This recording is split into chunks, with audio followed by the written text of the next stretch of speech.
Inside this month, we'll be taking a look at the impending changes to single touch payroll, and we'll also take a look at the decision by the AAT to uphold the termination of a tax agent over work-related deductions. Now, this case really shows the boundaries between doing the right thing, between the client and the obligations of a tax agent. But first up, Michael Carruthers is going to take you through that package of new guidance from the ATO on tax and travel expenses. Across to you, Michael. Well, the ATO has been busy behind the scenes working on updating some guidance relating to travel expenses. Now, we've had a bit of development in this area over the last few years. We're still not quite there yet, but we are getting closer. Some of you may recall there was initially a draft ruling issued in this area back in late 2017. We then had another draft ruling issued in late 2019. And what's happened just recently is we now have 3 new documents that have been released by the ATO. We have a final tax ruling dealing with the treatment of travel expenses, particularly for employees. We have yet another draft ruling, which is looking at the issue of whether someone is travelling or living away from home. And we also have a draft practical compliance guideline, which kind of brings back, in part anyway, a safe harbour approach to that area, whether someone is travelling or living away from home. Now, the ruling that's been finalised, which focuses on the deductibility of travel expenses, focuses a lot on travel between someone's home and a place of work, whether that's a normal, regular place of work or an alternative place of work. And it's pretty similar to the draft version that was released back in late 2019. Some of the examples have been tinkered with a little bit, but by and large, it's pretty similar to what we saw before.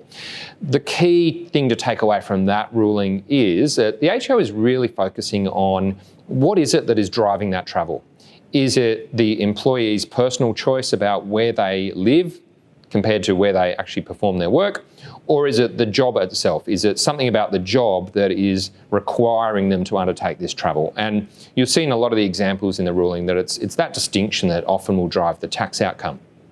Now, when we get back to the draft ruling, the new draft ruling on travelling versus living away from home, again, it looks pretty similar in lots of ways to the previous draft ruling in that area. You see the ATO has expanded guidance in certain areas, again, played around with some of the examples. One of the areas where we do see probably some slightly different guidance is around relocation. When is it that we go from not just living away from home, but actually relocating? And the ATO has updated and beefed up its guidance in that area. There's an example there which looks at someone who is basically moving for a 2-year period as a result of a work requirement. And the ATO in that particular example suggests that they're not just living away from home, they're actually relocating. And that could change things like the tax treatment of allowances they might receive in consequence of that move. So important to have a look at that distinction between not only travel and living away from home, which can be difficult to determine, but also now living away from home and relocating. It seems like there's a slightly different approach from the ATO there. Now, the final thing to mention is the draft PCG, Practical Compliance Guideline. And what you find with these documents is they're all about trying to make life a bit easier for taxpayers, to provide essentially a safe harbour in certain areas. Now, some of you would remember, if we go back a number of years, this distinction between travel and living away from home. The ATO did have a general rule of thumb. And it was a 21-day rule. The ATO basically said that if someone is away for work purposes and it doesn't go beyond 21 days, then they would normally be regarded as travelling in the course of their work rather than living away from home. And it was only just a general rule of thumb, but was used a lot in practice in making that distinction. That was taken away a few years ago with these kind of first round of draft rulings that were released. Well, the ATO is in a sense reintroducing that concept in a slightly modified form. Now, the thing to take into account here is it really focuses on the employer and an employer who is paying an allowance to an employee. Will it be a travel allowance or will it be a living away from home allowance? And there's quite different tax implications for the employee and the employer, but this is really focusing on a safe harbour for the employer. Effectively, what the ATO is saying is that if someone is away for no more than 21 days consecutively at a time, and their total time away from home at that location during a particular FBT year, not income tax year, FBT year, is less than 90 days, so maximum of 89 days across that FBT year. The ATO has basically said that they won't devote compliance resources to try and figure out whether this person is travelling or living away from home. You can basically assume that they are travelling, which would mean that an allowance paid to that person would be taxable to the employee rather than being dealt with under the FBT system. Again, it's a safe harbour approach. Now, you don't have to use it. You might reach a different conclusion. You might want to do something different as an employer, and the ATO is fine with that, but it's a matter of just working through the factors in the rulings, the draft rulings, and reaching a conclusion that is appropriate. But it is there. Just remember though, it's only in draft. So we will have to wait and see how this turns out when it's finalised. Sometimes these things do get modified.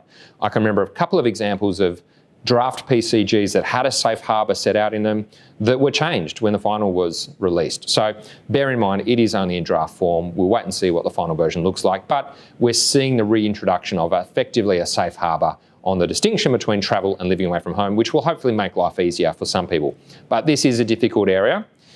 We know from the help desk questions that we get, this is a problematic area that a lot of people struggle with, and for good reason. It is difficult, and the ATO does target significant travel expense claims, etc. So it's an area to take care with, but we do now have a bit of updated guidance in this area. So it's now, these are the documents to go to when we need to do some research on these issues. Now across to Matthew on those changes to single touch payroll. In a couple of months, from 1 July onwards, small employers will now be required to report amounts paid to closely held employees under single touch payroll. This includes family members, trust beneficiaries and company shareholders. For some businesses, the transition won't be too challenging. For other businesses that commonly calculate their directors' fees and salaries after year end, this is likely to be a real step change. There are essentially three options. The first option involves reporting payments in real time, in line with what you do normally for other normal employees under single touch payroll. The second approach involves reporting actual amounts paid quarterly. And the last approach, which is probably the most interesting approach, is reporting based on a reasonable estimate on quarterly amounts. Under this approach, the ATO has essentially provided a safe harbour that allows employers to estimate based on the individual's prior year annual statement. For now, it's over to us to work out which approach might be best for our client. For those that tend to be a bit late and tend to work out their directors' salaries and fees towards the tail end of the year, then the safe harbour approach might actually work best. If the guidelines are followed, then pay-as-you-go withholding penalties shouldn't apply, but just remember, superannuation still needs to be paid on time. The second development in the payroll world is that the commencement date of Single Touch Payroll Phase 2 has been deferred until 1 January 2022, which is effectively a 6-month extension from when it was originally due to start. Under Phase 2 of Single Touch Payroll, employees are required to provide a bit more information about their employees, as well as split up the payments into more clearly defined categories. When you look at the impact of COVID on our workloads, I think you can all agree that this extension is actually quite welcome. But for now, there really isn't much we need to do. We'll let you know as soon as more details become available. Now, in cases, that decision by the AAT to uphold the termination of the tax agent. There's been some recent examples of tax agents finding themselves in a bit of trouble over the way that they've performed their work over the years. And we thought we'd just give you a bit of an update on a recent AAT decision that effectively resulted in a tax agent firm losing its registration. This case stemmed back from an ATO audit of a particular tax agent's client base. 8 clients were audited all around the same time. All 8 of those clients had significant adjustments made to their work-related expenses. To give you some rough numbers, only about 18% of the original deductions ended up being allowed following the ATO audits. In addition to that, 6 of those 8 clients ended up wearing penalties from the ATO on top of that as well. Now, because of that, you had 8 clients from the same firm effectively with significant overclaim of work-related expenses. The ATO referred that firm to the Tax Practitioners Board. Tax Practitioners Board effectively decided that it was appropriate that this person or this firm not be allowed to operate as a tax agent anymore. Now, the AAT was basically given the job of reviewing that decision. Now, the end point is that the AAT decided that it was in the public interest that this firm not be able to operate as a tax agent, and noted that this isn't about punishing the tax agent, this is really about protecting the public. The public should have a right to expect a certain level of service and competency in the work that's performed for them, and in this case that level of competency wasn't being demonstrated. Now, what this case shows us is that it's tricky being a tax agent, particularly when you're dealing with high volume work where you've got clients coming in and out constantly. They might be giving you a whole bunch of stuff and expecting a pretty low fee to turn their tax return around. This case does serve as a warning for what might be expected of tax agents who are in that position. Now, what the evidence in this case suggested was that the tax agent largely accepted verbal claims that were made by clients around what they'd spent and what they'd spent the money on and how it related to their work. But it did go a little bit beyond that. There was evidence suggesting that at times the tax agent had said, look, even though you don't have evidence, we'll claim it. We'll just reduce the amount a little bit for protection. There was very little evidence that the tax agent had really asked for written documents to substantiate claims and inquired about how these expenses actually related to the work that was being performed by these taxpayers.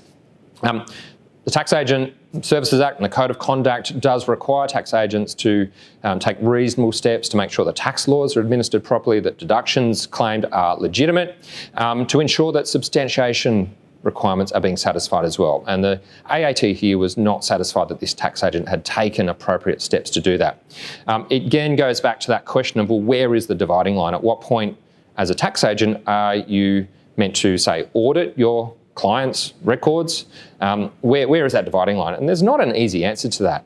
This case is suggesting, though, that the bar might be higher than what a lot of us might hope it would be. So it is a bit of a warning. This tax agent clearly had a history of clients overclaiming expenses and in a pretty significant way. But the warning is there that both the ATO and the Tax Practitioners Board take this area quite seriously. And it remains to be seen whether we see more of these cases in the future. But the warning is there as tax agents, there is an expectation of taking reasonable care in the way that you prepare your clients' returns if you are lodging them on their behalf. And that's the Tax Roundup for this month. If you're a member of Knowledge Shop, you have access now to all the FBT materials you need to manage the end of the FBT year, the standard client letters, checklists, questionnaires that you need are all available for download from the member website. If your firm is not a member of Knowledge Shop as yet, then give the team a call on 1800 800 232. We'll look forward to hearing from you soon.